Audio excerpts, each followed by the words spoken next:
Sanibonani wey'ngane zawethu, ake nginibelele phinde futhi nginamukele kuyona i-channel ehamba phambili ye-radio Inkezo.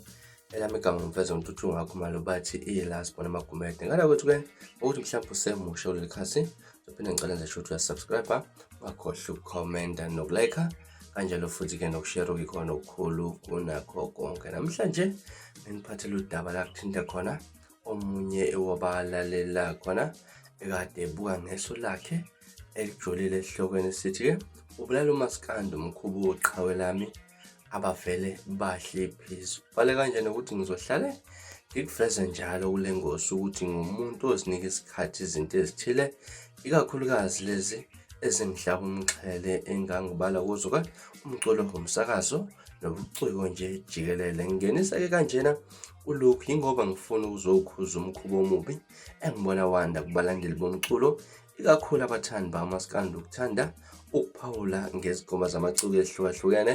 Ezinye zawo basuke bangakazilaleli inhlobo ukuchema nabaculi abathile kwenza abanye abalandeli balo mculo wesintu, ikakhulukazi abaKhuzani Mpungose nembangi yakhe enkulu uMthandeni Manqele bajwayele ukuvela bahema umuntu ephawula ngengoma eyiciko angalithandi-ke lapha nomuzwe nje ekhuluma eze ngomqondo omubi wokuthi yena ulalela uqhawe lakhe kuphela, bese uyagxeka ukuthi-ke manje pho uphawulelani ngengoma ecika angalithandi futhi engakaze azihluphe ngokuzilalela ingoma yale ephuma ngaleso sikhathi.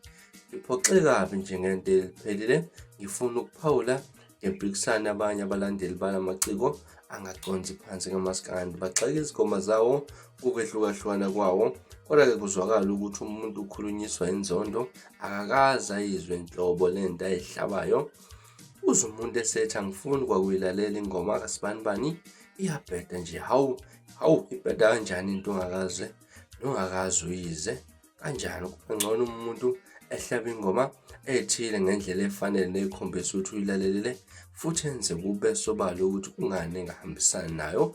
Lokhu kwenza noma ngabe awuhambisani nombono wakhe, kodwa-ke ukwazi ukuhlonipha. Ngibona kuwumkhuba omubi lona okumele ukhuzwe kumanje ukuthi ungabhebhetheki, ngoba ugcina udweba isithombe esibi ngomculo wamaciko athile.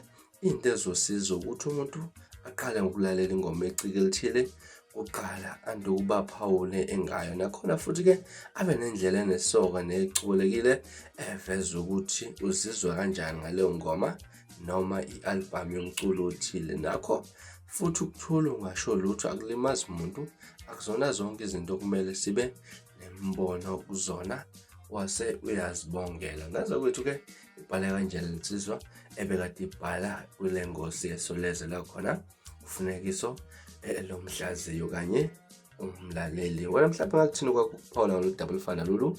Ake silehlane no-comment section ngengizwe lwakho udaba okanye uvo ngalolu daba from iLasbona. Ngaza ukuthi ngiphuma njena kodwa ngiyathembisa uyabuya futhi nezinye izindaba ezilandelayo kwividiyo elandelayo. Kwakho ukusubscribe nisiphathe kahle, nibe nosuku olumnandi, ngithanda khona.